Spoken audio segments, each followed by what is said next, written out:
ஏழாம் வகுப்பு சமூக அறிவியல் 3ஆம் பருவத்தில் தமிழ்நாட்டில் கலையும் கட்டடக்கலையும். திராவிட கட்டடக்கலை நம் மண்ணில் பிறந்ததாகும். தமிழ் திராவிட கட்டடக்கலையின் மரபிற்கு மகாபலிபுரத்தில் உள்ள 7ஆம் நூற்றாண்டைச் சார்ந்த குடைவரை கோயில்களே எடுத்துக்காட்டு ஆகும். குடைவரை கோயில்களும் குகை கோயில்களும் ஒன்றுதான். கிபி 7ஆம் நூற்றாண்டுக்கு முந்தைய நினைவு சின்னங்கள் தென்னிந்தியாவில் இல்லை. கிபி 7ஆம் நூற்றாண்டுக்கு முன் கோயில்கள் மரத்தால் கட்டப்பட்டிருக்கலாம். தமிழ்நாட்டு கோயில் கட்டடக்கலையை 5 கட்டங்களாக பிரிக்கலாம். முதலாவது 600 முதல் 850 முதல் 1100 வரை முற்கால சோழர்கள் காலம். 1100 முதல் 1350 வரை பிற்கால சோழர்கள் காலம். 1350 முதல் 1600 வரை விஜயநகர பேரரசு அல்லது நாயக்கர் காலம்.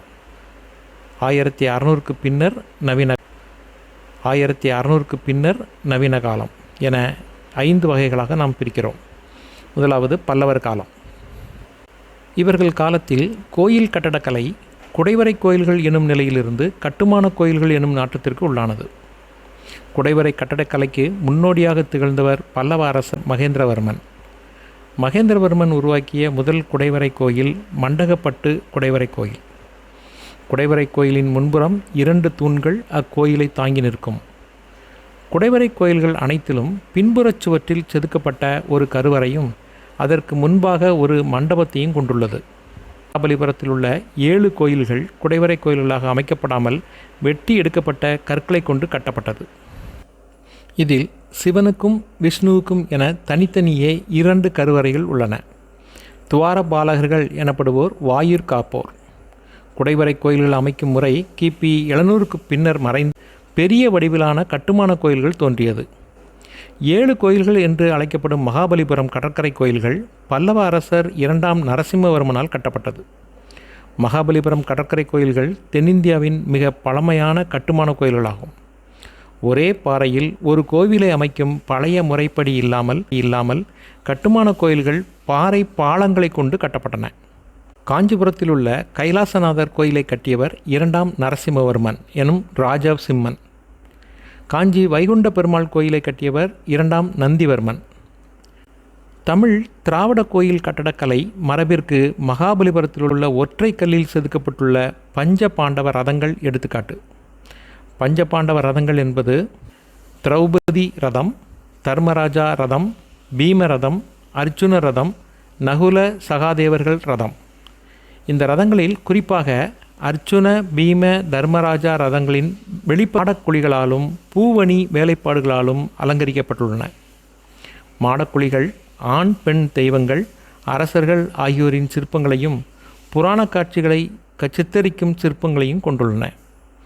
மிக பெரும் கருங்கல் பாறையின் மீது புடைப்புச் சிற்பமாக செதுக்கப்பட்டுள்ள அர்ஜுனன் தவமிருக்கும் காட்சி.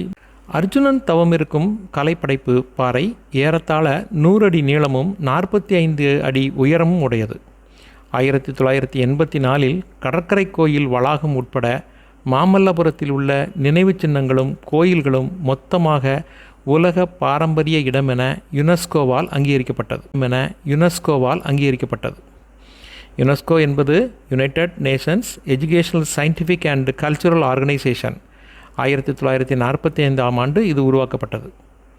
பல்லவர்களின் சம காலத்தவர்களான முற்கால பாண்டியர்கள் பல்லவர்களைப் போல் அல்லாமல் தங்கள் குடைவரை கோயில்களின் கருவறைகளில் கடவுளர்களின் சிலைகளை நிறுவினர். பாண்டிய பேரரசின் ஆட்சிக்கு உட்பட்டிருந்த பகுதிகளில் 50க்கும் மேற்பட்ட குகை கோயில்கள் கண்டறியப்பட்டுள்ளன. இந்த குரல் வழி பாடத்தொகுப்பின் முக்கிய நோக்கம் நாம் மீண்டும் மீண்டும் கேட்கும் செய்திகள் நாம் அறியாமலேயே நம் மூளையும் என்பது மனோதத்துவம். இது மாணவர்களுக்கும் ஆசிரியர்களுக்கும் போட்டித் தேர்வுகளுக்கு தயாராகும் இளைஞர்களுக்கும் பெரிதும் உதவியாக இருக்கும். வானொலி போன்று செயல்படுவதால் நமது வேலைகளுக்கோ பயணங்களுக்கோ எந்த தடையும் இல்லாமல் இருக்கும். செவிக்கு உணவளிப்பீர் பயனடைவீர். பாடத்தின் தொடர்ச்சியாக பாண்டிய பேரரசின் குகை கோயில்களில் மிக முக்கியமானவைகள் மலையடிக்குறிச்சி, ஆனைமலை, திருப்பரங்குன்றம், திருச்சிராப்பள்ளி. இக்குகை கோயில்களில் சிவன், விஷ்ணு, பிரம்மா ஆகிய கடவுளர்களுக்கு படைத்தளிக்கப்பட்டுள்ளன. காலத்து சிவன் கோயில்களின் லிங்கங்கள் மற்றும் நந்தியின் உருவமும் தாய்ப்பாறையிலிருந்தே செதுக்கப்பட்டதாகும். கருவறை வாயிலின் இருபுறத்திலும் துவார பாலகர்கள் சிலைகள் அமைக்கப்பட்டுள்ளன. பாறை குடைவரை கோயில்களும் கட்டுமான கோயில்களும் பாண்டியர் கட்டடக்கலையின் மிகச் சிறப்புமிக்க அம்சங்களாகும். ஒற்றை கல்லில் செதுக்கப்பட்ட கோயிலுக்கு மிகச்சிறந்த எடுத்துக்காட்டு கழுகுமலையில் உள்ள முற்றுப்பெறாத வெட்டுவான் கோயிலாகும். இது ஒற்றை கல் கோவில் ஒரு பெரும் பாறையின் 4 புறங்களிலிருந்தும் செதுக்கி அமைக்கப்பட்டதாகும்.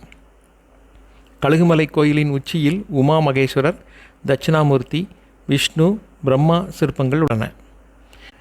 மதுரை மீனாட்சி அம்மன் கோவில், திருநெல்வேலி நெல்லையப்பர் கோவில் ஆகியன பாண்டியர் கட்டடக்கலை பாணிக்கு சிறந்த எடுத்துக்காட்டாகும். அடுத்து சிற்பங்கள் குறித்து பார்க்கலாம். குடைவரை கோயில்களில் குகைகளின் சுவர்கள் கடவுளர்களின் புடைப்புச் சிற்பங்களால் அலங்கரிக்கப்பட்டுள்ளன. கட்டுமான கோயில்களை பொறுத்தும் அலங்கார வேலைப்பாடுகள் காணப்படுவதில்லை. மாறாக கருவறை மேலுள்ள கட்டுமானங்களிலும் தூண்களிலும் சிற்பங்கள் இடம்பெற்றுள்ளன. திருப்பரங்குன்றம், ஆனைமலை, கழுகுமலை குடைவரை கோயில்களில் சிவன், விஷ்ணு, பிரம்மா, பார்வதி, சுப்பிரமணியன், கணபதி, தட்சிணாமூர்த்தி ஆகிய கடவுளர்களின் புடைப்புச் சிற்பங்கள் குறிப்பிடத்தக்க வகையில் அமைந்துள்ளன. மதுரை அதன் சுற்றுவட்டார பகுதிகளில் அகழ்ந்து எடுக்கப்பட்ட முற்கால பாண்டியர் காலத்தை சார்ந்த சிலைகள் தற்போது மதுரையில் உள்ள திருமலை நாயக்கர் அருங்காட்சியகத்தில் காட்சிப்படுத்தப்பட்டுள்ளன. அடுத்தது ஓவியங்கள். கிலோமீட்டர் தொலைவில் உள்ள சித்தனவாசலிலும் திருநெல்வேலி மாவட்டம் சங்கரங்கோயில் வட்டத்தை சார்ந்த திருமலைபுரத்திலும் முற்கால பாண்டியர்களின் ஓவியங்கள் உள்ளன. சித்தனவாசல் சமணத்துறவிகள் வாழ்ந்த குகை. அவர்கள் குகை சுவர்களில் சாந்து பூசி ஈரம் காய்வதற்கு முன்னரே ஓவியங்களை தீட்டியுள்ளனர். பல ஓவியங்கள் அழிந்து விட்டன. எஞ்சியவற்றுள் தாமரை தடாக ஓவியம் புகழ்பெற்றது. சித்தன்னவாசல் ஓவியம் அஜந்தா ஓவியங்களுடன் ஒத்துப்போகின்றன. திருமலைபுரத்தில் கிடைத்துள்ள முற்கால பாண்டியர் ஓவியங்கள் சேதமடைந்துள்ளன. இனி முற்கால சோழர்கள் காலம். கிபி 850 விஜயாலய சோழன் தொடங்கிய சோழர்கள் தொடர்ந்து அப்பகுதியில் 400 ஆண்டு காலம் ஆட்சி புரிந்தனர். முற்கால சோழர்களின் கோயில் கட்டடக்கலைக்கு தமிழ்நாட்டில் திண்டிவனத்திற்கு அருகே உள்ள தாராபுரம் கோயிலை எடுத்துக்காட்டாக சொல்லலாம். முற்கால சோழர்களின் கோயில் கட்டடக்கலை செம்பியன் மகாதேவி பாணியை பின்பற்றி அமைந்தது. கோயில்களில் அதிக எண்ணிக்கையில் தேவ கோஷ்டங்கள் அதாவது மாடக்குழிகள் இருந்தால் அதை செம்பியன் மகாதேவி பாணி என்பர். செம்பியன் மகாதேவியால் மறுவடிவாக்கம் செய்யப்பட்ட முற்கால கோயில்களுக்கு திருப்புறம்பியம் கோயில் ஒரு எடுத்துக்காட்டு. பிற்கால சோழர்களின் காலத்தை பொறுத்தவரை சோழர்களின் கட்டடக்கலை முதிர்ச்சியை பிரதிபலிக்கும் கோயில்களாக தஞ்சாவூர் பிரகதீஸ்வரர் கோயில், கங்கை கொண்ட சோழபுரம் பிரகதீஸ்வரர் கோயில் இவற்றை சிறப்பாக கூறலாம். தஞ்சாவூர் பெரிய கோயிலை பொறுத்தவரை கிபி 1009 கட்டுமுடிக்கப்பட்ட சிவன் கோயில் ஆகும். ராஜராஜன் காலத்து செல்வ பெருக்கம் மற்றும் சாதனைகளுடைய நினைவு சின்னம் என இது கருதப்படுகிறது.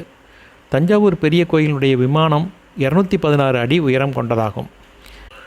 கற்பகிரகத்தின் மேலுள்ள கட்டுமானம் விமானம் என அழைக்கப்படும். உலகத்தில் மனிதனால் கட்டப்பட்ட மிக உயரமான சிகரங்களில் தஞ்சை விமானமும் ஒன்று. தஞ்சாவூர் விமானம் மிகவும் உயரமாக அமைந்திருப்பதால் அதன் சிகரம் தட்சணமேரு என்று அழைக்கப்படுகிறது.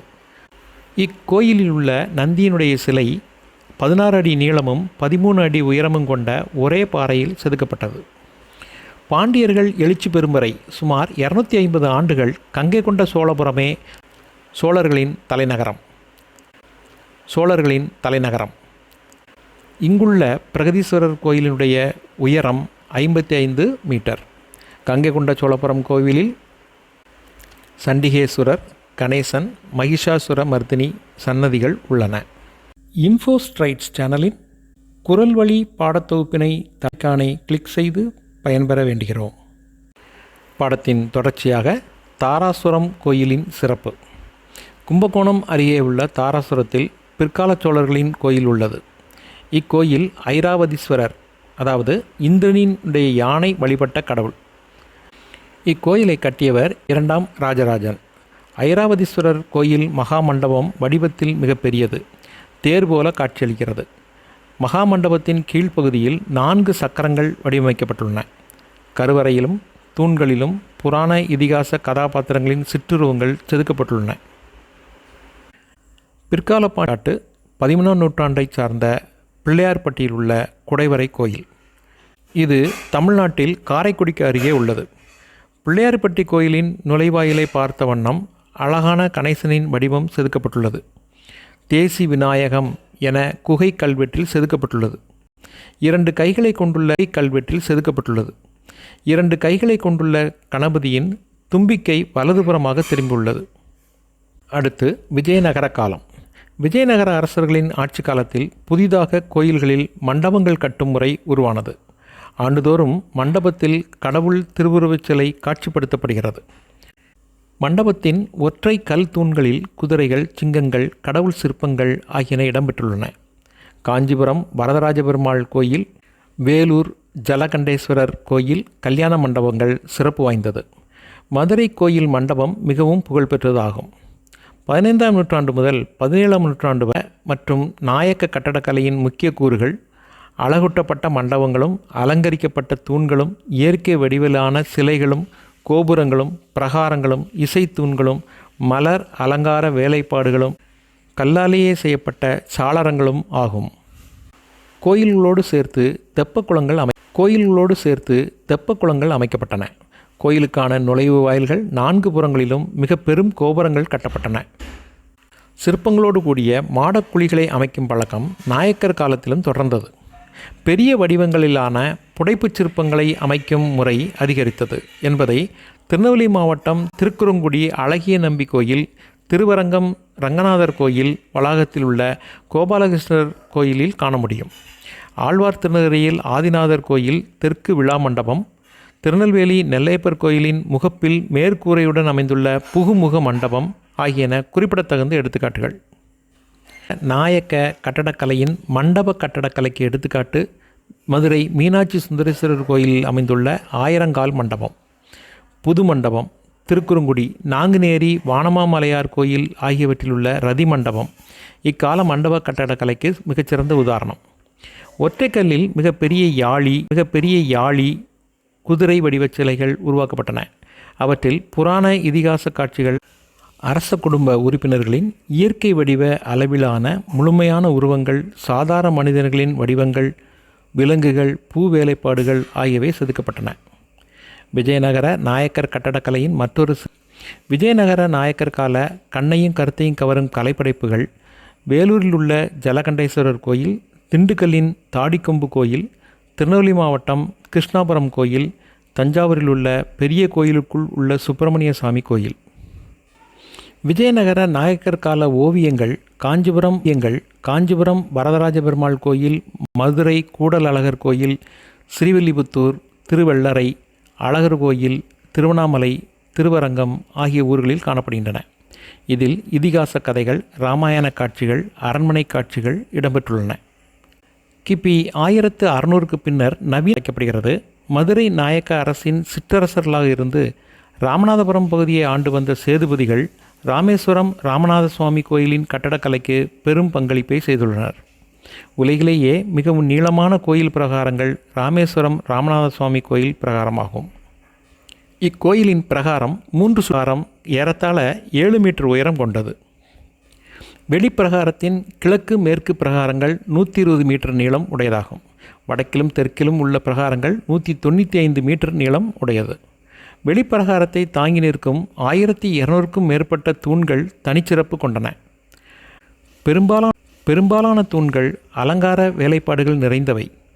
3 பிரகாரங்களில் உட்புறம் அமைந்துள்ள பிரகாரமே மிக பழமையானது. பாறைகளில் சிற்பங்களை படைப்பது பல்லவர் கால சிறப்புக்கூறு.